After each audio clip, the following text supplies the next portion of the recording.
আপনাদের মধ্যে কতজনকে অপমানের মুখোমুখি হতে হয়েছে? বলুন তো, কে কখনো অপমানিত হননি? সাধারণত আপনি কি করতে চান? আপনি পাল্টা অপমান করতে চান। আমার মনে হয় আমি কারো বাড়িতে একটা বই পেয়েছিলাম, সব উপলক্ষে 2000 অপমান।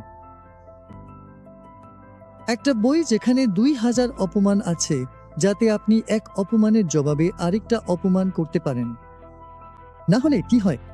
আপনি ভেতরে ভেতরে ফুটতে থাকেন, মন খারাপ করেন, আর সবসময় সুযোগ খুঁজে থাকেন যাতে অন্যজনও ফুটে ওঠে এবং আপনি তাকে অপমান করতে পারেন। আমি আপনাকে আরেকটা কৌশল দিতে চাই। আমার মনে হয় না আপনি এটা কখনো চেষ্টা করেছেন। যদি কেউ আপনাকে অপমান করে, আপনি দাঁড়িয়ে বলুন, আরে এটা তো দারুণ অপমান ছিল। আরেকটু অপমান করতে পারো। আপনি কখনো এটা চেষ্টা করেছেন? ওহো, তুমি বেশ ভালোই পারো, কিন্তু আমার মনে হয় খুব ভালো না। আরেকটু অপমান করতে পারো, শুধু একবার এটা করে দেখুন, দেখবেন কত আনন্দ, কত মজা পেতে পারেন। না হলে আপনি কাঁদতেই থাকেন বা রাগে ফুটতে থাকেন, মন খারাপ করেন, টেনশনে থাকেন, ঘুম হারান।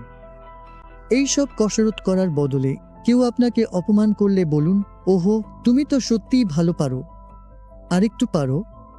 আমি একটু বেশি অপমান চাই। পারবে আপনি পুরো পরিস্থিতিটাই ঘুরিয়ে দেবেন। দেখবেন আপনি অপমান প্রুফ হয়ে যাবেন। কেউ আপনাকে অপমান করতে পারবে না। এটা কত মজার! আপনি কাঁদা, রাগ করা, কষ্ট পাওয়া আর নিজেকে শাস্তি দেওয়ার বদলে দেখবেন যে আপনাকে অপমান করেছে সেই বরং বিভ্রান্ত হয়ে যাবে আর একেবারে জোকারের মতো বোকা বোকা দেখাবে।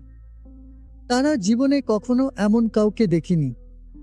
তারা আপনাকে অপমান করা বন্ধ করে দেবে।